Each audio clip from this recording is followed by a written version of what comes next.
Hello there guys, Davinator right here, and today I got another book review for you. Now, as I said in my intro to Alien Invasion graphic novel review, I'm going to be talking about more Stephen King stuff in the future, and I'm a man of my word, and I'm reviewing Stephen King's The Eyes of the Dragon. Now, this book was technically released first in a limited edition in 1984, but then was re-released in 1987, just as, like a paperback, and it's his only straight-up fantasy novel, and more so, it's actually basically a children's novel. It's like he wrote this novel for his daughter, Naomi King, and now, like, basically, he kind of wanted, some of his other family members to get into what he was writing, so that they could like be in it along with him. But his daughter, Naomi King, she didn't really want to have anything to do with, like the really gruesome and gory stuff that he, of course, writes, like The Shining and Cujo, and the really dark and gritty stuff that he's known for terrifying people for. And his daughter didn't want to have anything to do with that. So she said, like, why don't you write a fairy tale? And voila. He was like, okay, gonna make a fairy tale.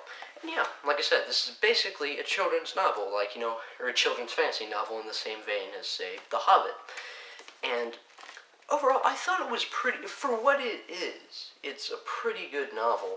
Now, it has flaws, and generally this isn't considered to be one of Stephen King's best novels, but overall I did enjoy it because, like, I understood what he was trying to do. Now, basically, the way this novel comes off as, it's just written like it's like you're a little kid just curled up under the covers of your bed, and your parents just sitting down in the bed and telling you a bedtime story. Just, a novel-length bedtime story this time around. And yeah, it kind of reminded me, like, the opening of the movie The Princess Bride. Just grandpa sits down with his grandson and just starts reading him the novel. Yeah, this, fun fairy tale. And yeah, it just feels like, it's one of those stories, and it feels, basically the way it's written, it's like Stephen King, the narrator, because it's written in a third-person perspective. It's just basically Stephen King sitting down and telling his daughter Naomi, or, you the reader, a bedtime story.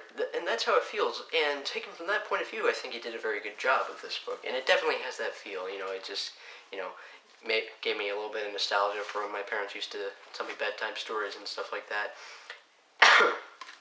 Sorry. And overall, like, I really enjoyed the book when I viewed it from that perspective, and I learned to view it from that perspective, because, yeah, like, the funny thing is, like, Stephen King, he's constantly acknowledging the audience. Like, he'll sit, like, he'll write something, and all of a sudden he'll be like, so what'd you think of that? Like, take some time to think about that, reader, and, so, yeah, it definitely creates more of a feel of, like, he's basically just telling you a bedtime story, and you're participating in the tale to an extent. And, it's fun.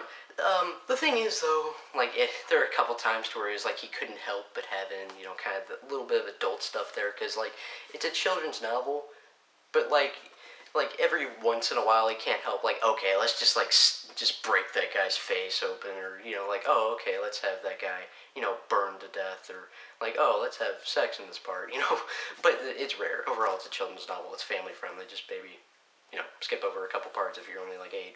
But anyways, wow, I did not talk about the plot at all. Okay, the plot, it's pretty straightforward. It's about a king named Roland, and he is not a bad king, but he's not a particularly good king either.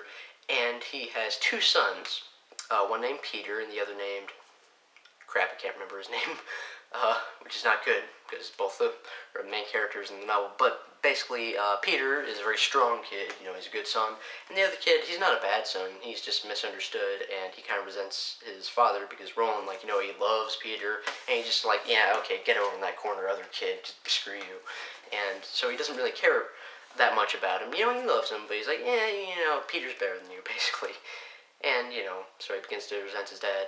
And as it turns out, Randall Flagg, who is the villain in Stephen King's other novel, The Stand, and he has appeared in other novels that Stephen King has written, and so he manipulates King Roland, and, well, he realizes that if Peter takes the throne, he's not going to be able to manipulate Peter. He's a strong-hearted guy, and, he's going to just overthrow Randall Flagg and just throw him out of the kingdom. And so he sets up a scheme to get Peter in jail or just be in prison for the rest of his life, and have the Weasley little kid be king, and basically he'll just rule the kingdom.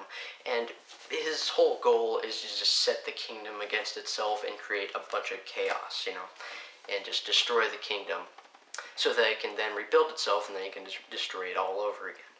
And so basically Peter has to break out. And overall, yeah, it's a fun novel. It's a quick read. My only real problem with it is that, like, again, I've said, it feels like your parents just sitting you down and you're just a little kid and they're telling you a bedtime story. Nice, fun fairy tale. It's adventurous. It's cool. But the thing is, it's 380 pages, or at least this copy is, and that's a bit too long. I mean, it's not like a lot of words per page. It's like 300 words a page. It's not a big word count, but still, like, it goes on for a bit too long. This would have worked better as a novella, like, included in one of his story collections. And yeah, like, if it was shortened down, this could be great for what it is. But for what it is, taken as this perspective I keep on telling you about, just viewed as like a bedtime story that you listen to when you're a little kid, it's good. But if it was, like half its length, it could have been a lot better. Because, like, there are times to where, like, Stephen King just goes on tangents and just explains stuff too much. It's like, okay, just bring it down, just trim that a little bit. It's a bit too long. Would have been much better if it was shorter. It would have worked better as just a short but sweet novella. But, nonetheless, I still quite enjoyed it. And overall, I'm going to give it a B. Now, if you like this video, please rate and comment and subscribe. And if you want to, you can also share. Goodbye.